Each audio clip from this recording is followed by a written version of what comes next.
السلام علیکم ورحمۃ اللہ وبرکاتہ۔ الحمد للہ رب العالمین والعاقبۃ للمتقین والصلاة والسلام علی اشرف الانبیاء و امام المرسلین نبینا محمد وعلی آلہ واصحابہ اجمعین، اما بعد۔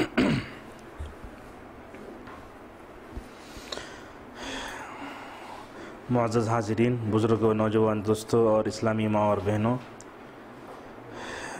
زاد المعاد کی جو کلاسیں شہر بنگلور کی مسجد فرقان میں شروع ہوئی ہیں، اب تک الحمدللہ 2 درس ہمارے ہو چکے ہیں۔ پہلے درس میں ہم نے سیرت کی کیا تعریف ہے اور اس کو پڑھنے کے کیا فائدے ہیں، ہم نے اس کی طرف نشاندہی کی تھی۔ گزشتہ درس میں ہم نے یہ بتایا تھا کہ علامہ ابن تیمیہ اور ابن القیم رحمہ اللہ کا کیا مقام و مرتبہ ہے اور ان کی شخصیت نے دنیا کو کیا دیا۔ ہم نے بتایا تھا کہ علامہ ابن تیمیہ رحمہ اللہ یہ 1 صدی کے نہیں بلکہ 6 صدی کے مجدد تھے۔ اللہ تعالیٰ نے علامہ ابن تیمیہ رحمہ اللہ کو ایسا علم دیا کہ انہوں نے علامہ ابن القیم جیسے شاگرد دنیا کو دیے۔ الحمدللہ آج کی جو تیسری کلاس ہے، ہم اس کلاس میں 2 عناصر پر بحث کریں گے۔ سب سے پہلے یہ ہوگا کہ زاد المعاد کا تعارف، یہ کتاب کا کیا مقام و مرتبہ ہے، اس کتاب کو انہوں نے کیسے ترتیب دیا ہے، اور اہل علم جو ہے اس کتاب کے بارے میں کیا کہتے ہیں، اور اس کتاب کو مختصر کیا کس نے اور اس کتاب کو پڑھایا کس نے۔ انشاءاللہ ان تمام چیزوں پر ہم گفتگو کریں گے۔ اور درس کا جو دوسرا عنصر ہے اس میں ہم بحث کریں گے انشاءاللہ موجودہ وقت میں امت مسلمہ سیرت کے ساتھ کیا رویہ اپنا رہی ہے۔ یہ بھی بہت اہم موضوع ہے انشاءاللہ۔ دونوں عناصر پر اللہ تعالیٰ کی مشیت اور اس کی قوت اور ارادے سے ہم انشاءاللہ آگے بڑھیں گے۔ معزز حاضرین، سب سے پہلی بات یہ ہے کہ علامہ ابن القیم رحمہ اللہ نے یہ زاد المعاد فی ہدی خیر العباد کتاب کب لکھی اور کہاں لکھی، یہ ہم کو جاننا چاہیے۔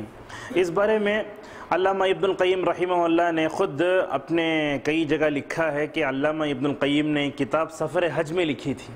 معزز حاضرین، سوچنے اور سمجھنے کی بات ہے، رسول اللہ صلی اللہ علیہ وسلم نے سفر کو ایک عذاب کا ٹکڑا قرار دیا ہے، اور ایک ایسے وقت میں جبکہ علامہ ابن القیم رحمہ اللہ تھے تقریباً 8ویں یا 7ویں صدی ہجری میں، اس وقت نہ تو ہیلی کاپٹر تھے، نہ تو ہوائی جہاز تھے، نہ ٹرینیں، کچھ نہیں تھیں، وسائل سفر سے پوری طرح محروم تھے۔ لیکن اب دیکھیے علامہ ابن القیم رحمہ اللہ کی برکت میں وقت میں اللہ نے کیسی برکت دی تھی۔ سفر حج کے لیے نکلے، اپنے گھر سے کٹے، بیوی بچوں سے کٹے، کھانے سے کٹ گئے، لیکن ایک کتاب بھی ساتھ میں نہیں تھی، مصادر و مراجع سے بھی کٹ گئے۔ آپ ایک عالم کو دیکھتے ہیں کہ اگر وہ کسی کے بارے میں تیاری کر رہا ہے تو وہ کسی لائبریری میں بند ہو جا رہا ہے، وہاں بیٹھ کر وہ نوٹس تیار کر رہا ہے۔ لیکن علامہ ابن القیم رحمہ اللہ کا کمال یہ تھا کہ سفر حج میں رہتے ہوئے تمام کتابیں یا مصادر و مناجع سے کٹے ہونے کے باوجود بھی ایسی مایہ ناز کتاب لکھی کہ قیامت تک جو ہے اس کتاب پر فخر کیا جاتا رہے گا۔ ایک بات تو یہ، اور اسی طریقے سے علامہ ابن القیم رحمہ اللہ کا حافظہ، یادداشت، یہ پرانے زمانے کی یادداشت جو ہوتی تھی بڑی عجیب و غریب ہوتی تھی، لیکن آج ہم دیکھتے ہیں کہ یادداشت میں فرق آ گیا ہے۔ خود آپ علماء کی بات کریں، پرانے زمانے میں علماء کی جو یادداشت ہوتی تھی آج وہ نہیں رہ گئی ہے۔ اس کے کئی اسباب ہیں۔ ایک سبب تو یہ کہ سب سے بڑا گناہ ایک ایسا ہے جو انسانی یادداشت پر بہت برا اثر مرتب کرتا ہے۔ امام شافعی رحمہ اللہ اپنے استاد وکی بن جراح سے کہتے ہیں کہ میرا حافظہ ذرا کمزور ہو گیا، کیا کروں؟ تو وکی بن جراح رحمہ اللہ نے امام شافعی سے کہا کہ تم گناہ چھوڑ دو۔ شکوت الی وکی سوء حفظی فارشدنی الی ترک المعاصی۔ امام شافعی اشعار میں کہتے ہیں کہ میں نے اپنے برے حافظے کی شکایت جب امام وکی بن جراح سے کی تو انہوں نے کہا گناہ چھوڑ دو، اور کہا فإن العلم نور من الہ، علم اللہ کا نور ہوتا ہے اور اللہ تعالیٰ کا نور جو ہے گناہ کے ساتھ جمع نہیں ہوتا۔ تو چنانچہ بات سمجھ میں آئی کہ گزشتہ سلف صالحین میں لوگوں کا جو حافظہ ہوتا تھا وہ آج ہم نہیں پا رہے ہیں۔ اور علامہ ابن القیم رحمہ اللہ کے بارے میں کہا مسند احمد کے حافظ تھے، یعنی مسند احمد میں کتنی حدیثیں، لاکھوں حدیثیں، وہ تمام حدیثیں ابن القیم کو یاد تھیں۔ تو دیکھیے علامہ ابن تیمیہ نے ابن القیم جیسا شاگرد دنیا کے حوالے کیا تو اس کا حافظہ کیسے، حالت سفر میں کتاب لکھی اور وہ بھی حافظہ پورا کریکٹ پتا تھے کہ یہ کبھی کبھی تو اس کتاب کو پڑھیں گے تو آپ کو سمجھ میں آئے گا۔ بعض لوگوں نے سیرت کے بارے میں جو غلطی کی اس کی نشاندہی کرتے ہیں علامہ ابن القیم کیا حافظہ تھا، کیا وقت میں برکت پائی اور کیا غضب کا حافظہ تھا۔ معزز حاضرین، علماء سلف نے زاد المعاد کی جو تعریف کی ہے، ایک عالم کہتے ہیں زاد المعاد ایک ایسی کتاب ہے جس کو ہر گھر میں ہونا چاہیے، یہ ایسی کتاب ہے سیرت کی جو ہر گھر میں ہونا چاہیے، اور کہا جس گھر میں زاد المعاد نہ ہو تو سمجھ جائیے وہ لوگ فقیر ہیں۔ فقیر کا مطلب کیا ہوتا ہے؟ فقیر کا مطلب ہم اس کو سمجھتے ہیں جس کی مالی حالت کمزور ہو، لیکن اس قول سمجھ میں آتا ہے کہ جس گھر کے ماحول میں زاد المعاد جیسی مایا ناز کتاب نہ ہو تو وہ گھر کے لوگ، دولت تو ان کے پاس ہو سکتی ہے لیکن سیرت کے ذخیرے کے بارے میں وہ لوگ کنگال اور فقیر ہیں۔ اور بعض لوگوں نے کہا اس کتاب کی تعریف کرتے ہوئے، کتاب نفیس قل نظیرہ، یہ کتاب بڑی بہت باریک ہے، یہ ایسی ہے جس سیرت کے اوپر اگرچہ اس کے بعد کئی کتابیں لکھی گئی لیکن اس کتاب جیسی دنیا نے نہیں دیکھا، بلکہ کہا بل هو يعد موسوعۃ، بلکہ کہا یہ تو سیرت کا انسائکلوپیڈیا ہے، یعنی جیسے انسائکلوپیڈیا سمجھتے جس کو کہتا ہوں دائرۃ المعارف، یعنی پورے معلومات جمع کرتے ہیں، ویسے سیرت میں انہوں نے ایسا احاطہ کیا، اس سے پہلے بھی کسی نے اس موضوع پر ایسی کتاب نہیں لکھی اور اس کے بعد بھی کسی نے ایسی کتاب نہیں لکھی۔ کہا جمعت بین علوم شتى من السیرۃ والفقہ والتوحید والحدیث۔ عموماً ہم دیکھتے ہیں جب کبھی ہم سیرت کا مطالعہ کرتے ہیں تو سمجھ میں آتا ہے کہ سیرت میں صرف واقعات ہی ہوتے ہیں، لیکن علامہ ابن القیم رحمہ اللہ کی اس کتاب کو پڑھیں گے تو آپ کو سمجھ میں آئے گا اس میں سیرت ہے، فقہ ہے، یعنی زندگی سے تعلق رکھنے والے مسائل موجود ہیں کہ اللہ کے نبی صلی اللہ علیہ وسلم نماز میں کیسے پڑھتے، کیا رکوع کرتے، سجدہ کب کرتے، ساری چیزیں موجود ہیں اس میں، اور اسی طریقے سے اس کتاب میں توحید بھی موجود ہے۔ عموماً ہم دیکھتے ہیں کہ توحید کا موضوع الگ آتا ہے، سیرت کا موضوع الگ آتا ہے، لیکن علامہ ابن القیم رحمہ اللہ کا کمال یہ ہے کہ اس کتاب میں انہوں نے سیرت کو جمع کیا، فقہ کو جمع کیا، توحید کو جمع کیا اور ساتھ میں احادیث کو بھی جمع کر دیا۔ اللہ کے نبی صلی اللہ علیہ وسلم خطبہ کیسے دیتے، آپ صلی اللہ علیہ وسلم جمعہ کی نماز میں کیا کیا صورتیں پڑھتے، گھر میں پڑھتے تو کتنی سنتیں پڑھتے، مسجد میں گئے تو کتنی سنتیں پڑھتے، ساری چیزیں تفصیل سے علامہ ابن القیم رحمہ اللہ نے اس کتاب میں بیان کی ہیں۔ معزز حاضرین، اس کتاب کو سمجھنے کے لیے ہمیں ایک اصطلاح جاننا ہوگا، وہ اصطلاح کیا ہے؟ فقہ السیرہ۔ جیسے آپ فقہ العبادات کی الحمدللہ یہاں کلاس چل رہی ہے، اسی طرح کا ایک فن ہے فقہ السیرہ۔ اس کا مطلب کیا ہوتا ہے؟ فقہ کا مطلب سمجھنا، سیرہ کا مطلب سیرت، سیرت کو سمجھنے کا مطلب کیا؟ فقہ السیرہ کا مطلب یہ ہے کہ سیرت کے واقعات کو پڑھنا اور اس سے حاصل ہونے والے دروس اور عبرتوں کو اس سے مستنبط کرنا، اس کو کہتے ہیں فقہ السیرہ۔ چنانچہ علماء لکھتے ہیں کہ فقہ السیرہ میں یہ سب سے پہلی کتاب ہے جو علامہ ابن القیم رحمہ اللہ نے لکھی۔ مثلا آپ اس کتاب میں پڑھیں گے کہ اللہ کے نبی صلی اللہ علیہ وسلم نے صلح حدیبیہ میں دب کر صلح کی، اللہ کے نبی صلی اللہ علیہ وسلم نے جب صلح کی تو دب کر صلح کی، آپ صلی اللہ علیہ وسلم نے ان کے ساتھ 10 شرطیں منظور کی کفار عرب کے ساتھ۔ اس وقت حضرت عمر فاروق رضی اللہ عنہ نے فرمایا اے یا رسول اللہ، ہم کو دب کر صلح کرنے کیا ضرورت ہے؟ تو اس وقت اللہ کے نبی صلی اللہ علیہ وسلم نے فرمایا اے عمر، ایک ایسا وقت آئے گا کہ جب تم اس صلح حدیبیہ کے نتیجے کو دیکھو گے۔ چنانچہ ایسے ہی ہوا، اللہ نے کہا اِنَّا فَتَحْنَا لَكَ فَتْحًا مُبِينًا، یہ فتح مبین سے مراد یہاں صلح حدیبیہ ہے۔ اللہ کے نبی صلی اللہ علیہ وسلم نے 10 باتوں میں ایک بات پر صلح کی، یہ کہا، کافروں نے کہا اگر کوئی کافر مسلمان ہو کر مسلمانوں میں چلا جائے گا، مسلمان اس کو واپس کر دیں گے، لیکن اگر کوئی مسلمان ادھر چلا گیا تو وہ واپس نہیں کریں گے۔ چنانچہ اللہ کے نبی صلی اللہ علیہ وسلم شرط منظور کر لی کہ کوئی بھی کافر اگر مسلمان ہو کر ادھر آئے تو مسلمان اس کو واپس کر دیں گے۔ تو سمجھ میں آیا، علامہ ابن القیم جہاں صلح حدیبیہ کی بات کرتے ہیں تو کہتے ہیں اس میں 5 حکمتیں ہیں۔ یہ اصل میں پوائنٹ ہے جو میں بتانا چاہتا ہوں۔ بہرحال سیرت کے واقعات سے درس اور عبرت کو نکالنا، یہ فن دنیا کو دیا علامہ ابن القیم رحمہ اللہ نے۔ یہ فن بعد میں آیا اور بعض لوگوں نے اس پر جو ہے کتابیں لکھنے کی کوشش کی تو ان کو ذریعہ ٹھوکریں بھی لگی، انشاءاللہ ہم آگے گفتگو کریں گے۔ تو علامہ ابن القیم رحمہ اللہ کہتے ہیں کہ یہ کتاب جو ہے فقہ السیرہ سے متعلق ہے، اور اہل علم نے اس کی تعریف کرتے ہوئے کہا ان هذا الكتاب فرید فی میدانہ، کہا یہ کتاب سیرت کے میدان میں انوکھی ہے، یعنی اس سے پہلے بھی کسی نے ایسی کتاب نہیں لکھی اور اس کے بعد بھی ایسی کتاب نہیں لکھی گئی. کہا کیوں؟ اس لیے کہ اس کتاب میں رسول اللہ صلی اللہ علیہ وسلم کے اقوال ہیں، اس کتاب میں رسول اللہ صلی اللہ علیہ وسلم کے افعال ہیں، اور اس کتاب میں اللہ کے نبی صلی اللہ علیہ وسلم کے تقریرات ہیں. بہرحال اس کتاب کا موضوع اللہ کے نبی صلی اللہ علیہ وسلم کی پوری زندگی، پیدائش سے لے کر موت تک آپ صلی اللہ علیہ وسلم کی زندگی کا کوئی بھی پہلو نہیں چھوڑا علامہ ابن القیم رحمہ اللہ نے، بلکہ پورے پہلوؤں کا ایسے احاطہ کیا. اس سے پہلے اور اس سے بعد آنے والوں نے ایسی اللہ کے نبی صلی اللہ علیہ وسلم کی زندگی کا احاطہ نہیں کیا. معزز حاضرین، اللہ کے نبی صلی اللہ علیہ وسلم کی سیرت پر لکھی جانے والی کتاب زاد المعاد کی اور ایک بڑی خوبی یہ ہے کہ علامہ ابن القیم رحمہ اللہ نے جہاں سیرت کو لکھا تو وہاں احادیث کے صحت اور ضعف کا پورا خیال رکھا. معلوم ہوتا ہے کہ عموماً ہم دیکھتے ہیں سیرت کے موضوع پر جب بھی بات آتی ہے تو لوگ ضعیف کیا موضوع احادیث کو بھی مکمل طور پر قبول کر لیتے ہیں. مثلاً اللہ کے نبی صلی اللہ علیہ وسلم غار ثور میں تھے، اس وقت کا یہ واقعہ بیان کیا جاتا ہے کہ وہاں مکڑی نے جالا بنایا. حالانکہ دیکھا جائے تو اہل سیرت اس روایت کو ضعیف قرار دیتے ہیں. تو سمجھ میں آیا کہ علامہ ابن القیم رحمہ اللہ نے سیرت کو تو جمع کیا، لیکن علامہ ابن القیم کا کمال یہ ہے کہ انہوں نے سیرت کی روایات کو جمع کرتے ہوئے صحت اور ذوق کا پورا خیال رکھا. جو صحیح بات تھی اس کا ذکر کیا اور ضعیف بات کو انہوں نے چھوڑ دیا.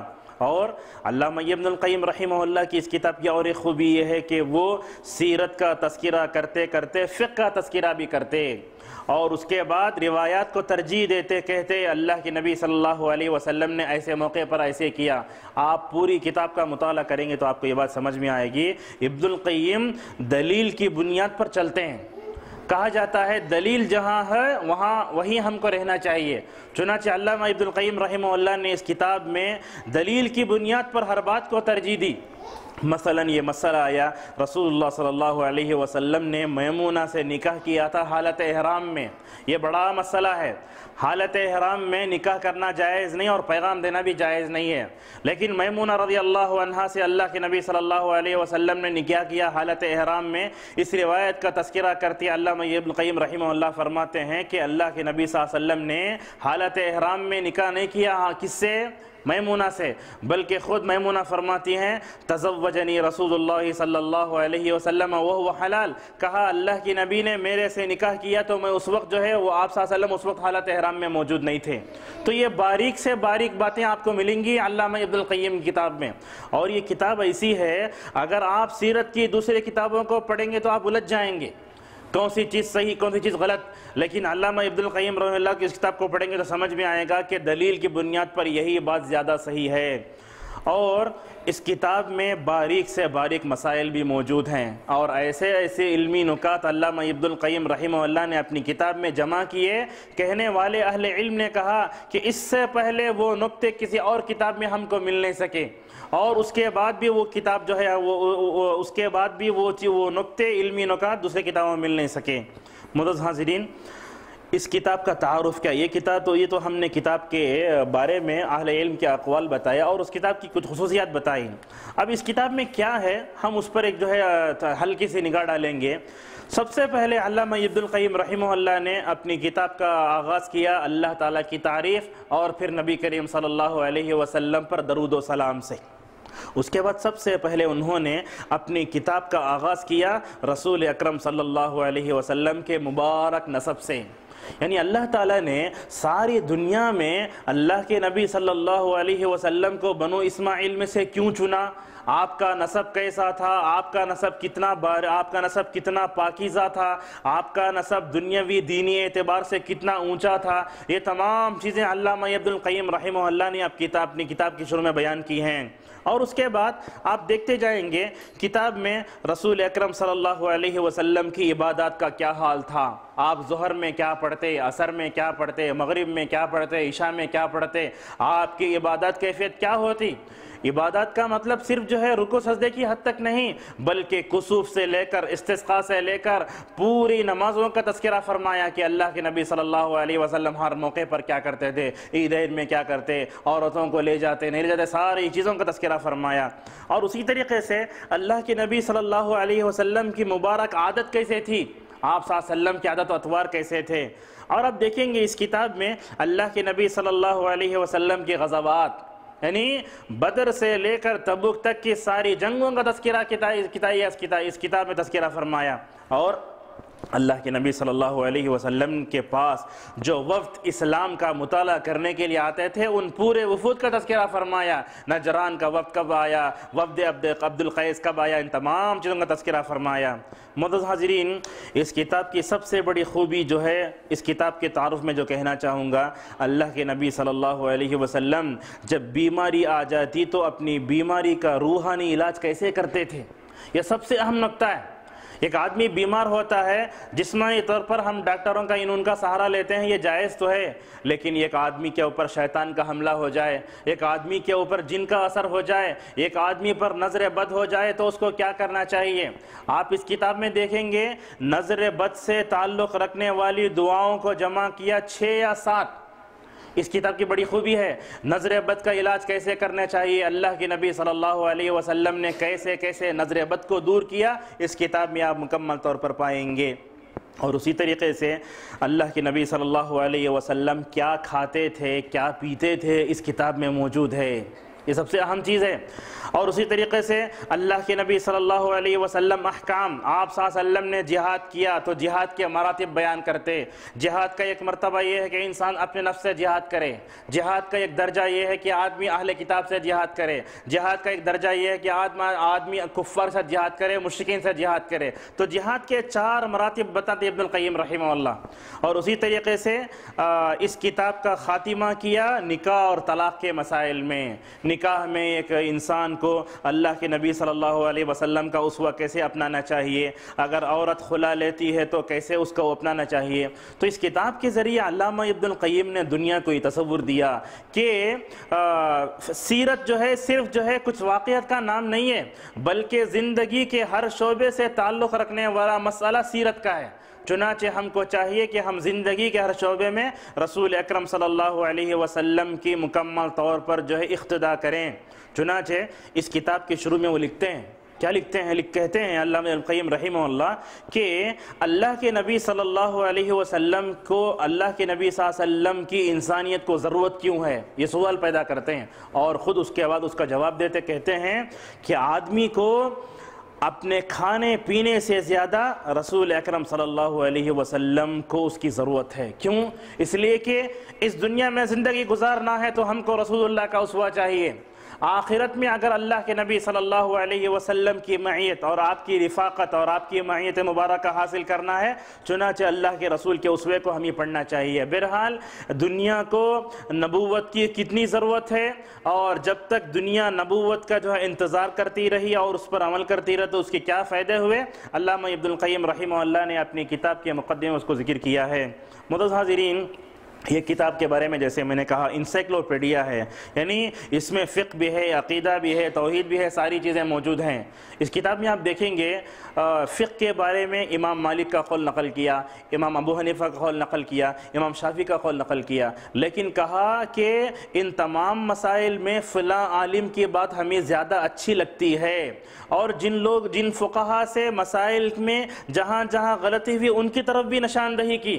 بہت کمال ہے علامہ القیم رحمہ اللہ کا، سیرت کے مسائل میں فقہ کے مسائل کا ذکر کرتے ہوئے کہا اللہ کے نبی صلی اللہ علیہ وسلم کی یہ حدیث اس قول کے بارے میں یہ کہتی کہ زیادہ یہ راجح ہے۔ اب دیکھیے یہ کتاب تو بہت علمی انداز کی ہے، جیسا کہ اس کتاب پر تبصرہ کرنے سے بات سمجھ میں آتی ہے، لیکن علامہ ابن القیم رحمہ اللہ کی یہ کتاب تو بڑی نابغہ روزگار اور تاریخی کتاب ہے۔ جیسے میں نے کہا اس سے پہلے کے دروس میں آپ دیکھیں گے بعض علماء نے اس کتاب کو مختصر کیا تاکہ عام طبقہ بھی اس سے استفادہ کر سکے۔ فقہی مسائل کی جہاں تک بات ہے علامہ ابن القیم بڑی گہرائی میں جاتے ہیں، لیکن یہ کہ اگر عام امت کا عام آدمی اگر اس کو پڑھے تو ہو سکتا ہے وہ ذہنی الجھن کا شکار ہو جائے۔ اسی کے پیش نظر بعض علماء سلف نے اس کتاب کو اختصار کیا۔ چنانچہ آپ دیکھیں گے مجدد الانام شیخ الاسلام محمد ابن عبد الوہاب رحمہ اللہ کی شخصیت تو ہمارے لیے لائق محتاج تعارف نہیں ہے، یہ ایسی شخصیت ہے ہر سلفی ان کو جانے، ہر سلفی ان کی دعوت کو پڑھے۔ کیا کیا محمد ابن الوہاب رحمہ اللہ نے؟ وہ آئے اور اس کتاب کو مختصر کیا، مختصر کیا تو کیسے کیا؟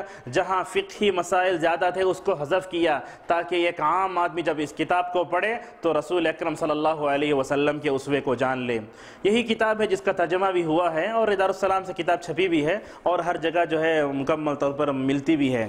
اور اسی طریقے سے اس کتاب کو مختصر کرنے والوں میں ایک شخصیت محمد ابن صالح عثیمین رحمہ اللہ کی ہے، جنہوں نے کتاب کا اختصار کیا اور اس کا نام رکھا تہذیب زاد المعاد، یعنی زاد المعاد کا شارٹ، جس میں اللہ کے نبی صلی اللہ علیہ وسلم کی مکمل اسوے کو آپ پالے سکتے ہیں۔ ایسی کتاب ہے جس کتاب کا بہت سے لوگوں نے درس دیا ہے اور الحمدللہ آج بھی مسجد نبوی صلی اللہ علیہ وسلم کی مبارک فضاؤں میں اس کتاب کا درس ہوتا ہے۔ تو اس کتاب کا درس اب تک کن کن لوگوں نے دیا؟ اگر آپ نیٹ کا استعمال کریں سمجھ میں آئے گا۔ علامہ بن باز رحمہ اللہ نے پوری کتاب پڑھائی اپنی زندگی میں، نیٹ پہ موجود ہے۔ اور اسی طریقے سے عرب کے جو تعلیم کے وزیر ہیں صالح آل الشیخ، انہوں نے بھی اس کتاب کی پوری تعلیقات کی ہیں۔ اور ہمارے محسن اور کیا کہیں گے محدث علامہ البانی رحمہ اللہ نے بھی زاد المعاد پر تعلیقات چڑھائی ہیں، اس کا نام ہے التعلیقات الجیاد علی زاد المعاد۔ لیکن ہم نے پورے کتابوں کا مطالعہ کیا، چھان بین کی، تو سمجھ میں آیا علامہ البانی رحمہ اللہ کی کتابوں میں اس کتاب کا نام تو ملتا ہے کہ انہوں نے علامہ ابن القیم رحمہ اللہ کتاب پر تعلیقات چڑھائے ہیں، کیونکہ علامہ ابن القیم بھی بشر تھے، بعض جگہ ان سے غلطی ہوئی تو جہاں جہاں وہم ہوا، غلطی ہوئی تو اس کی نشاندہی کی علامہ البانی رحمہ اللہ نے۔ لیکن اللہ تعالیٰ کی مشیت اور اس کا ارادہ پتہ نہیں کیا معلوم ہے، وہ کتاب مفقود ہے۔ بس اس کتاب کے 7-8 صفحات جو ہے نیٹ پہ موجود ہیں، اگر وہ کتاب مل جائے تو علامہ البانی کے علمی ذخیرے سے اب تک دنیا نے جو فائدہ اٹھایا، ہو سکتا ہے اللہ تعالیٰ پر کوئی بعید بات نہیں کہ وہ التعلیقات الجیاد نامی کتاب مل جائے تو ہو سکتا ہے کہ ہم علامہ البانی کے علمی ذخیرے سے فائدہ اٹھائیں، بس اللہ تعالیٰ اس کو آسان کرے۔ اور اسی طریقے سے علامہ دوسرے علماء بھی جو ہے اس کی یہ بحث کر رہے ہیں، اس کی شرح کر رہے ہیں، اور ابھی بھی جو ہے کئی علماء اس کتاب کی شرح میں لگے ہوئے ہیں۔ بہرحال آج کے درس کا جو پہلا عنصر تھا وہ ختم ہوا۔ علامہ ابن القیم رحمہ اللہ کتاب زاد المعاد علماء سلف کے اقوال کی روشنی میں، اور اس کتاب کا مختصر تعارف ہم نے آپ کے سامنے پیش کیا۔ اب جو ہے ہم دوسرے عنصر کی طرف آتے ہیں کہ موجودہ وقت میں امت مسلمہ سیرت رسول صلی اللہ علیہ وسلم کے ساتھ کیا کر رہی ہے۔ یہ بڑا اہم موضوع ہے۔ کیوں اس عنوان کے اوپر میں نے کچھ چیزیں بولنے کی جرأت کیوں کی؟ اس لیے کہ ہم دیکھتے ہیں کہ کب بھی کوئی بھی جلسہ ہوتا لوگ کہتے ہیں سیرت النبی صلی اللہ علیہ وسلم، اس میں پتہ نہیں کیا بدعات، کیا خرافات، بکواس، دین اسلام کے خلاف ساری چیزیں ہوتی ہیں۔ تو میں نے اسی لیے سمجھا کہ آج لوگ سیرت کا نام لے کے پتہ نہیں کیا کیا کر رہے ہیں۔ آج آپ دیکھیں گے روڈ پہ نکل کے مظاہرہ کرنا، شریعت میں اس کا کوئی ثبوت نہیں ہے، لیکن لوگ کیا کرتے ہیں سیرت رسول صلی اللہ علیہ وسلم کا حوالہ دے کر آج لوگ مظاہرہ کر رہے ہیں۔ اور آج علماء آج امت میں ایسے علماء بھی موجود ہیں جو سیرت رسول صلی اللہ علیہ وسلم کے کچھ واقعہ سے استدلال کر کے یہ کہتے ہیں کہ شریعت میں مظاہرہ کرنا جائز ہے۔ تو یہ کیا بات ہے کہ آج سیرت کے اوپر ہر ایک کی نگاہ الگ ہے۔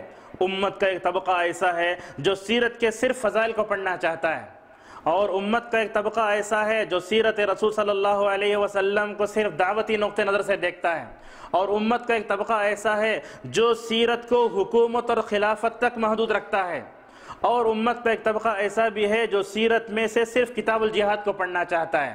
تو یہ کیا ہے نقطہ نظر سے دیکھنا؟ حالانکہ ہونا تو یہ چاہیے کہ ہم سارے نقطہ نظر سے سیرت کو دیکھیں۔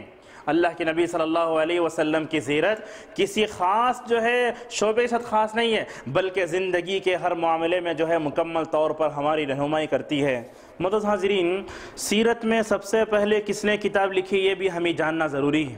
سیرت میں سب سے پہلے کس نے کتاب لکھی یہ بھی ہم جانیں۔ چنانچہ ہم دیکھتے ہیں کہ سیرت میں سب سے پہلے جس نے کتاب لکھی ان کا نام تھا محمد ابن اسحاق۔ یہ سب سے پہلے سیرت نگار جو اسلام میں پیدا ہوئے، انہوں نے کتاب لکھی، کتاب کا نام رکھا کتاب المغازی۔ یہی کتاب ہے جو سیرت میں سب سے پہلے لکھی گئی ہے، اور اس کے بعد آپ دیکھیں گے یہی کتاب سیرت ابن ہشام کے نام سے ہمارے درمیان میں موجود ہے۔ ابن ہشام کی جو سیرت ہے اصل وہ کتاب المغازی ہی ہے، جو بعد میں جو ہے سیرت ابن ہشام کے نام سے جو ہے آ گئی ہے۔ آپ دیکھیں گے رسول اللہ صلی اللہ علیہ وسلم کے انتقال کے بعد سیرت کی تدوین شروع ہوئی تو شروع میں جو کتابیں لکھی گئیں اس میں سیرت و حدیث مل کر تھیں، اور سیرت کی کتابیں لکھی گئی تو اس میں روایتیں بھی تھیں، جیسے بخاری میں روایت ہوتی ہے قال حدثنا قال اخبرنا، ویسے روایتیں ہوتی ہیں سیرت کی بھی۔ لیکن کیا کیا بعد میں علماء نے سیرت کی روایت کو حذف کر دیا، حذف کر کے خالی قصوں کو بیان کرنا شروع کیا تاکہ امت کا ہر طبقہ اور عوام و خاص اس سے استفادہ کر سکے۔ لہٰذا ہم دیکھتے ہیں کہ سیرت کی جتنے کتابیں محمد ابن اسحاق کے بعد لکھی گئیں، ساری سیرت کی کتابوں میں محمد ابن اسحاق کا نام آپ کو ضرور ملے گا۔ آپ دنیا میں سیرت کی کوئی بھی کتاب اٹھا کے پڑھیے، کسی بھی زبان کتاب اٹھا کے پڑھیے، آپ کو ملے گا محمد ابن اسحاق کا نام۔ کیوں؟ اس لیے کہ انہوں نے سب سے پہلے کتاب لکھی تھی۔ لہٰذا علامہ ابن کثیر رحمہ اللہ غزوات کے بارے میں جہاں تذکرہ فرماتے تو وہاں بارہا کہتے ہیں کہ محمد ابن اسحاق نے کہا۔ کیوں؟ اس لیے کہ سیرت کتاب انہوں نے لکھی تھی۔ تو بہرحال سیرت کتابیں لکھی گئیں، اور اس کے بعد ہوتے ہوتے سیرت جو ہے مختلف نشیب و فراز اور مراحل سے گزرتے ہوئے ہم تک پہنچی ہے۔ آپ دیکھیں گے بنو عباسیہ تاریخ کا ایک دور ہے، وہ دور جب آیا تو شیعہ اور سنی دونوں مل گئے، اور شیعہ لوگوں نے سیرت کے ساتھ اور تاریخ کے ساتھ ایسا کھلواڑ کیا، اگر میں آپ کے سامنے مثالیں دیتا جاؤں تو وقت میرا ساتھ نہیں دے گا۔ ان شیعہ حضرات نے سیرت کے اوپر حملے کیے، اور اسی طریقے سے انہوں نے تاریخ میں ایسی جھوٹی موضوع ضعیف روایتیں پیش کر کے پوری تاریخ کو صحیح اور غلط معلومات سے ملا کر جو ہے کچومر بنا دیا اس کو، یعنی سیرت اور تاریخ کو۔ تو ہمیں چاہیے سیرت کا مطالعہ کرتے ہوئے دیکھیں کہ کہاں سیرت نگار شیعہ سے متاثر ہو رہا ہے، یہ بہت اہم بات ہے۔ سیرت اور تاریخ کا مطالعہ کرتے ہوئے آپ یہ دیکھیں کہ کہاں سیرت نگار شیعہ سے متاثر ہو رہا ہے، کہاں اور ضعیف و موضوع حدیث روایت کر رہا ہے۔ اب دیکھیں گے تاریخ میں علامہ ابن تیمیہ رحمہ اللہ پیدا ہوئے، اس کے بعد انہوں نے دنیا کو ایسے مورخ اور سیرت نگار دیے جنہوں نے کتابیں لکھی تو بھی صحیح معلومات جمع کی۔ آپ دیکھیں علامہ ابن تیمیہ کے ایک شاگرد تھے علامہ ابن کثیر، جنہوں نے تفسیر لکھی ہے، وہ بھی صرف وہ مفسر نہیں ہیں بلکہ وہ محدث بھی ہیں اور ساتھ میں مورخ بھی ہیں۔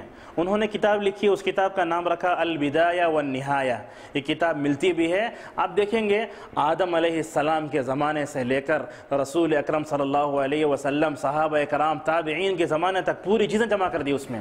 البدایہ مطلب آغاز، النہایہ مطلب اینڈ۔ کتاب کے نام سے خود معلوم ہوتا ہے کہ کیسے تاریخی روایت کو انہوں نے جمع کیا تھا، پورے نبیوں کی تاریخ جمع ڈالی اس میں۔ تو سمجھ میں آیا کہ ابن کثیر جیسا مورخ پیدا ہوا تو دنیا کو یہ سمجھ میں آیا کہ سیرت میں کون سا واقعہ غلط ہے، کون سا واقعہ صحیح ہے، اور سیرت اللہ کے نبی صلی اللہ علیہ وسلم کی ہی نہیں بلکہ نبیوں کی سیرت کا مطالعہ کرتے تو ہمیں یہ بات بھی سمجھ میں آتی ہے، اسرائیلیات جب سیرت میں داخل ہوئے تو انہوں نے بھی سیرت کو کمزور کر کے رکھ دیا۔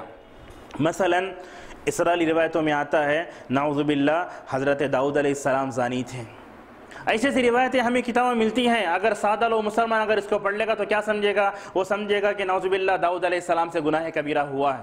حالانکہ اہل سنہ والجماعہ کا عقیدہ یہ ہے کہ نبی جو ہے گناہ کبیرہ نہیں کرتا بلکہ نبی جو ہے گناہ کبیرہ سے پاک ہوتا ہے۔ کبھی کبھی وہ بتقاضۂ بشریت گناہ صغیرہ کر لیتے ہیں، لیکن پھر بھی اللہ تبارک و تعالیٰ کی طرف سے وحی کی روشنی میں ان کی چھوٹے چھوٹے گناہوں کی اصلاح کر دی جاتی ہے۔ بہرحال علامہ ابن تیمیہ کے شاگرد جو ہے علامہ ابن کثیر آئے تو انہوں نے تاریخ اور سیرت کا ایک پاکیزہ پہلو دنیا کے حوالے کیا۔ اسی طریقے سے علامہ ابن تیمیہ کے شاگرد علامہ ابن القیم، انہوں نے بھی زاد المعاد لکھ کر دنیا والوں کو یہ بتایا کہ سیرت جو ہے کسی زندگی میں ایک پہلو سے تعلق رکھنے والا مسئلہ نہیں ہے بلکہ زندگی کے ہر شعبے میں ہم نبی کریم صلی اللہ علیہ وسلم کے اسوے کو دیکھیں۔ اور علامہ ابن القیم رحمہ اللہ نے احادیث جو بھی روایت نقل کی اس میں صحت اور ذوق کا پورا خیال رکھا۔ لہٰذا آپ دیکھیں گے اب جو کتاب زاد المعاد ہمارے پاس چھپ کر ہے 5 یا 6 جلدوں میں، اس میں کتاب کی حاشیے میں آپ دیکھیں گے احادیث کی تخریج بھی ہے، کون سی حدیث انہوں نے ضعیف حدیث نقل کی، کون سی حدیث انہوں نے صحیح نقل کی۔ اگر آپ صحت سے پڑھیں گے تو آپ کو اچھی طرح سمجھ میں آئے گا۔ معزز حاضرین اور خواتین اسلام، اب درس کے آخر میں ہم آپ کو یہ بتائیں گے کہ اس دور میں پائے جانے والے مسلم تنظیمیں اور تحریکوں اور جماعتوں نے کیسے سیرت کے ساتھ انہوں نے کھلواڑ کیا۔ ایک ایک کی بات کرتے ہیں۔ شیعہ کی بات کیجئے۔ شیعہ نے اہل بیت کی شان میں غلو کیا اور یہ کہا کہ فاطمہ، حسن، علی، حسین، عباس یہی اہل بیت ہیں۔ اللہ کے نبی صلی اللہ علیہ وسلم کی بیویوں کو نکال دیا۔ تو یہ سیرت میں اللہ کے نبی صلی اللہ علیہ وسلم کا جہاں تذکرہ ہوتا ہے وہیں آپ کی پاکیزہ بیویوں کا تذکرہ بھی ہوتا ہے، یہ بھی تو سیرت ہے۔ لہٰذا ان شیعہ حضرات نے کھلواڑ کیا کس کے ساتھ؟ سیرت کے ساتھ۔ اہل بیت کی شان میں غلو کر کے اس کا محدود دائرہ بنایا، اور نعوذ باللہ حضرت عائشہ رضی اللہ عنہا کے بارے میں شیعہ نے کہا یہ زانیہ ہے، اور ساتوں آسمانوں کے اوپر سے 10 آیتیں اتری حضرت عائشہ رضی اللہ عنہ کی برات میں۔ تو ایسے حملے کیا شیعہ لوگوں نے۔ اب دیکھتے ہیں کہ ہمارے تنظیموں میں ایک جماعت ایسی بھی ہے جو صرف سیرت کو دعوتی نقطہ نظر سے دیکھتی ہے۔ اللہ کے نبی صلی اللہ علیہ وسلم نے مکی دور میں دعوت کا کام کیسے کیا، لیکن یہ نہیں دیکھتے کہ آپ نے توحید کی طرف کیسے بلایا۔ یہ بہت اہم ہے۔ آپ سیرت کی طرف دیکھیں تو یہ دیکھیں کہ آپ نے دعوت توحید کا کام کیسے کیا۔ یعنی آپ سیرت کو صرف پڑھ لیتے ہیں اپنے اندر جذب دعوت پیدا کرنے، ایسا نہیں ہوگا، بلکہ توحید کی طرف آپ صلی اللہ علیہ وسلم نے مکی دور میں کیسے دعوت دی، مدنی دور میں آپ نے کیسے دعوت دی، یہ تمام چیزیں آپ کو سیرت میں مل سکتی ہیں۔ آج امت میں ایک طبقے کو ہم دیکھتے ہیں کہ یہ لوگ صرف اللہ کے نبی صلی اللہ علیہ وسلم کی سیرت کو مزہ لینے کے لیے پڑھتے ہیں۔ آپ جانتے ہوں گے پاکستان کے اس جاہل عالم کو، طاہر القادری، اس نے کیسے کیسے جھوٹ گھڑے اور اس نے ایسی باتیں نیٹ کے ذریعے، میڈیا کے ذریعے لوگوں کے سامنے بیان کی، خود امت کا بریلوی طبقہ اس مرتد سے جو ہے برات کا اظہار کر رہا ہے۔ حال امت کا یہ ہے۔ تو سمجھ میں آیا کہ لوگ آج دعوت و تبلیغ کی حد تک سیرت کو دیکھ رہے ہیں۔ اور آج آپ دیکھیں گے امت مسلمہ کا یہ طبقہ ایسے بھی ہے جو حکومت کے بارے میں باتیں کرتا ہے، اور اللہ کے نبی صلی اللہ علیہ وسلم نے مدینے میں کیسے حکومت کی اس حد تک رسول اللہ صلی اللہ علیہ وسلم کی سیرت کو پڑھتا ہے اور سیرت کے دوسرے شعبے میں اپنے آپ کو آزاد تصور کرتا ہے۔ یہ غلط تو ہے یہ۔ اور اسی طریقے سے ہم دیکھتے ہیں کہ امت کا ایک طبقہ ایسا ہے جو معاشیات کے نام پر، اکنامکس، اللہ کے نبی صلی اللہ علیہ وسلم نے مدینے میں مارکیٹ کیسے قائم کیا، حلال و حرام میں آپ صلی اللہ علیہ وسلم نے باریکی کیسے کی، اس حد تک سیرت کا مطالعہ کر لیے اور تہذیب میں پورا ویسٹرن کلچر کو اپنا لیا آج امت کے اس طبقے نے۔ تو ہم دیکھتے ہیں کہ صرف جو ہے معاشیات اور اقتصادیات کے میدان میں آپ جو ہے سیرت کو اپنا لیں گے، اور نماز، روزہ، زکوٰۃ میں سب آپ جو ہے مکمل طور پر دوسرے ائمہ کی تقلید کریں گے، تو آپ کیسے رسول اللہ صلی اللہ علیہ وسلم سے حقیقت میں محبت کرتے ہیں؟ اور لوگوں نے حد کر دی۔ ہمارے پاس دو اصطلاحات ہیں، یہ ایک اصطلاح ہے دار الکفر کی اور ایک اصطلاح ہے دار الاسلام کی۔ یعنی دار الکفر کا مطلب جہاں کفار رہتے ہیں، جہاں کفار کی حکومت رہتی ہے، اس کو کہتے ہیں دار الکفر۔ دار الاسلام کس کو کہتے ہیں؟ جہاں مسلمانوں کی حکومت ہوتی ہے، جہاں مسلمان جو ہے اپنے شریعت کو نافذ کرنے والے ہوتے ہیں۔ لیکن ان دونوں کے درمیان میں امت میں ایک طبقے نے ایسی اصطلاحات ایجاد کی، کہا یہ دار الدعوہ ہے۔ دار الدعوہ کی اصطلاح اس سے پہلے کسی عالم نے بیان نہیں کی۔ آپ پورے کتاب کا مطالعہ کریں، سمجھ میں آئے گا، یا تو دنیا میں دار الکفر رہے گا یا دار الاسلام رہے گا۔ ان دونوں کے درمیان میں دار الدعوہ جیسی اصطلاحات کبھی علماء نے ایجاد نہیں کی۔ یہ تو امت کے ایک طبقے کی ہم بات کرتے ہیں۔ تو سمجھ میں آیا، حکومت کی حد تک، دنیا میں قیادت کی حد تک رسول اللہ صلی اللہ علیہ وسلم کی جو ہے چیزوں کو لے لینا اور یہ کہنا کہ اللہ کی نبی صلی اللہ علیہ وسلم مدینے میں حکومت قائم کی ہے، ہم بھی اس کو مانتے ہیں، ہم اس کا انکار نہیں کرتے، لیکن آپ سیرت کے دوسروں گوشے میں اپنے آپ کو سیرت سے عادت کر لیتے ہیں، تو آپ کیسے مسلمان ہو سکتے ہیں؟ اور اسی طریقے سے ہم نے دیکھا کہ قادیانی جو ہے یہ طبقہ بھی سیرت سے بڑا کھلواڑ کرتا ہے۔ اللہ کے نبی صلی اللہ علیہ وسلم کی فضیلت میں جتنے حدیثیں آئیں، یہ مرزا غلام احمد قادیانی لعنت اللہ علیہ نے اس کو اپنے لیے سمجھا۔ اور ازواج مطہرات میں زینب رضی اللہ عنہ کا نکاح آسمانوں میں ہوا، تو یہ کہتا ہے مرزا غلام احمد قادیانی کہ میرا نکاح جو ہے فلاں عورت سے آسمانوں پہ ہوا ہے۔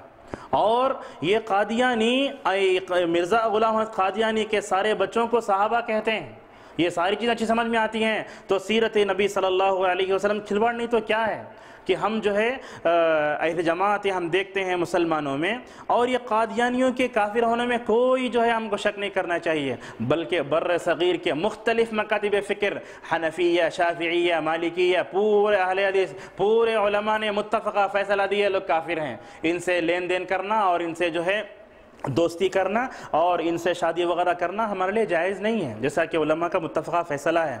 اور اس طریقے سے ہم دیکھتے ہیں کہ امت کا ایک طبقہ ہے جو رسول اکرم صلی اللہ علیہ وسلم کی سیرت سے کھلواڑ کرتا ہے۔ یہ لوگ کہتے ہیں کہ اللہ کے نبی صلی اللہ علیہ وسلم نور سے پیدا ہوئے۔ ہم سوال کرنا چاہتے ہیں، اللہ کے نبی صلی اللہ علیہ وسلم اگر نور سے پیدا ہوتے، آپ صلی اللہ علیہ وسلم کو شادیوں کی ضرورت نہیں پڑتی، اس لیے کہ جو نورانی مخلوق ہوتی ہے اس کو شادی کی نہ ضرورت ہے، نہ کھانے پینے کی ضرورت ہے، نہ اولاد کی ضرورت ہے۔ آپ دیکھیے فرشتوں کو، یہ کبھی شادی نہ کرتے، نہ ان کو بچے نہ کھانے پینے کی ضرورت ہے۔ اللہ کے نبی صلی اللہ علیہ وسلم کے انسان ہونے کا اعلان قرآن میں خود آپ کی زبانی کیا گیا، کہا قل انما انا بشر مثلکم۔ اور ان بدعتوں سے ہمارا اور ایک سوال ہے، اگر اللہ کے نبی صلی اللہ علیہ وسلم نور سے پیدا ہوتے تو غار حرا میں جبرائیل کو دیکھ کر نہیں گھبراتے، کیونکہ جبرائیل بھی نور سے پیدا ہوئے ہیں اور اللہ کے نبی صلی اللہ علیہ وسلم بھی نور سے پیدا ہوئے، گھبراتے کیوں؟ حالانکہ رسول اکرم صلی اللہ علیہ وسلم کو دعوت کے اس مرحلے میں دیکھ کر آپ گھبرا کے بخار آ گئی کہ آپ صلی اللہ علیہ وسلم نبوت کا بار گراں کیسے جو ہے اٹھا سکتے ہیں۔ بہرحال انہوں نے بھی اللہ کے نبی صلی اللہ علیہ وسلم کی شان میں غلو کر کے سیرت کے مزے کو کرکرا کر دیا ہے۔ لیکن ان تمام چیزوں کے بعد آخری میں جو بات میں کہنا چاہتا ہوں وہ یہ کہ ہم کو اس زمانے میں سیرت کی کن کتابوں کا مطالعہ کرنا چاہیے، یہ بھی بڑا اہم ہے۔ میں نے کہا کہ بعض لوگ سیرت میں دعوتی نقطہ نظر سے دیکھتے ہیں، بعض لوگ حکومت معاشیات کی حد تک دیکھتے ہیں، کچھ لوگ جو ہے اللہ کی نبی صلی اللہ علیہ وسلم کی شان میں غلو کرتے ہیں۔ تو ہم کو سیرت میں کن کتابوں کا مطالعہ کرنا چاہیے اور کن کتابوں پر ہم کو بھروسہ کرنا چاہیے بھی بڑا اہم سوال ہے۔ اس کا جواب یہ ہے، سب سے پہلے ہم یہ دیکھیں کہ امت کے مختلف مکاتب فکر نے اپنے اپنے نقطۂ نظر سے سیرت کو دیکھا، تو سب سے پہلے اس فرق کو مٹانے کی ضرورت ہے۔ ہم دیکھیں اللہ کے نبی صلی اللہ علیہ وسلم کے اسوے کو زندگی کے ہر شعبے میں، دعوت و تبلیغ سے لے کر معاشیات اقتصادیات سے لے کر جہاد سے لے کر ہر میدان میں آپ دیکھیے کہ اللہ کے نبی صلی اللہ علیہ وسلم کیا تھے۔ ایک بات تو یہ، دوسری بات یہ ہے کہ ہم دیکھیں کہ وہ کون سی کتابیں ہیں جو ہے سیرت کے صحیح واقعات کو ذکر کرنے کا اہتمام کرتی ہیں۔ عرب میں تو الحمدللہ اس موضوع پر بڑا کام ہوا ہے۔ آپ دیکھیں گے ایک عالم تھے اکرم ضیاء العمری، وہ شام کے تھے شاید، انہوں نے ایک کتاب لکھی 2 جلدوں میں، السیرہ النبویہ الصحیحہ، یعنی سیرت رسول صلی اللہ علیہ وسلم کی جتنی روایات تھیں ان تمام روایات کو جمع کیا، محدثین کے نہج پر یہ بتایا کہ روایت صحیح ہے، روایت ضعیف ہے۔ بہرحال اس کتاب کا مطالعہ کریں، اگر اس کتاب کا اردو میں ترجمہ ہو جاتا ہے تو ہم سمجھتے ہیں اردو داں طبقے کے لیے سب سے بڑا تحفہ ہے۔ اور اسی طریقے سے ہم جو ہے سیرت کو سمجھنے کے لیے سلف کا طریقہ اپنائیں۔ ہم دیکھتے ہیں مسلم تحریکوں اور تنظیموں کو، یہ لوگ اپنے اپنے بانیوں کے نقطہ نظر سے جو ہے سیرت کو دیکھتے ہیں، ہم اس سے آزاد ہو جائیں۔ سلف کیسے سیرت نبوی صلی اللہ علیہ وسلم کو سمجھتے تھے ویسے سمجھنے کی کوشش کریں۔ اور ایک بات یاد رکھیں، سیرت کو سمجھتے ہوئے بندے کو چاہیے کہ وہ اتباع ہوا سے دور رہے۔ واقعات کبھی کبھی ایسے ہوتا ہے کہ جیسے عید میلاد النبی کا مسئلہ آیا تو لوگوں نے اس کو کیا کیا، بخاری میں ہے کہ ابو لہب نے اپنی لونڈی کو آزاد کر دیا۔ یہ لوگ عید میلاد النبی منانے کے لیے ابو لہب کی عمل سے استدلال کرتے ہیں، حالانکہ رفع الیدین کی حدیث بھی بخاری میں موجود ہے۔ کیا ان لوگوں کو وہ حدیث نہیں ملتی جو امام بخاری نے اپنے صحیح میں ذکر کی ہے؟ تو آدمی جب خواہشات کے پیچھے پڑ جاتا ہے تو اس بات کو رکھ کر دلیلیں تلاش کرنا شروع کر دیتا ہے اور یہ سمجھتا ہے کہ ہم جو ہے حق پر ہیں۔ لہٰذا ہم سلفی منہج پر جو ہے مکمل طور پر چلتے ہوئے سیرت کو سمجھنے کی کوشش کریں۔ الحمدللہ ہماری جماعت میں جو کتاب الرحیق المختوم، یہ بہت اچھی کتاب ہے، وہ پوری ساری دنیا میں جتنی کتابیں سیرت پہ لکھی گئی ہیں مقابلے میں اول آئی ہیں۔ اللہ تعالیٰ نے اس کتاب کی اتنی مقبولیت دی، عربی کتاب لکھی، سفر مبارک پوری رحمہ اللہ نے اردو کتاب کا خود ایسے ترجمہ کیا، سمجھ میں آیا کہ یہ کتاب اردو ہی میں لکھی گئی ہے۔ حالانکہ عربی میں لکھی گئی، ترجمہ کیا اردو میں، لیکن اردو کا طبقہ اس کتاب سے اچھی طرح مستفید ہو سکتا ہے۔ تو یہ کتاب ہر طرح کی تحریفات، برے استدلالات، غلط نقطہ نظر سے مکمل طور پر پاک ہے۔ آج کی اس کتاب کا مطالعہ کر سکتے ہیں۔ اسی طریقے سے ہمارے معاشرے میں کچھ مدارس ہیں جن مدارس میں سیرت پڑھائی جاتی ہے، اس میں بھی بڑی غلطیاں ہو جاتی ہیں۔ مثلا ہمارے رسول، یہ کتاب اردو میں ہے لیکن اس کتاب میں کئی غلطیاں ہیں، اور اس کے علاوہ ایسی بہت سی کتابیں ہیں جس میں سیرت کے بارے میں بہت سی غلطیاں ہیں۔ تو ان تمام غلطیوں سے بچنے اور سیرت کو صحیح نقطہ نظر سے سمجھنے کے لیے ہمارے درمیان میں کتاب ہمارے جماعت کے عالم نے لکھی ہے، ہمارے نبی صلی اللہ علیہ وسلم۔ یہ ہے کتاب عبدالحفیظ عمری مدنی حفظہ اللہ کی، جو ہنچال کے رہنے والے، کتاب لکھی تقریباً 80 یا 100 صفحات میں ہے۔ اس کتاب کی سب سے بڑی خوبی یہ ہے، اس کتاب کی ترتیب میں انہوں نے سلفی منہج کا پورا خیال رکھا۔ جو بھی روایتوں کو ذکر کیا تو کاٹ کر چھانٹ کر یہ بتایا کہ یہ سیرت نبوی صلی اللہ علیہ وسلم میں کتاب صحیح ہے۔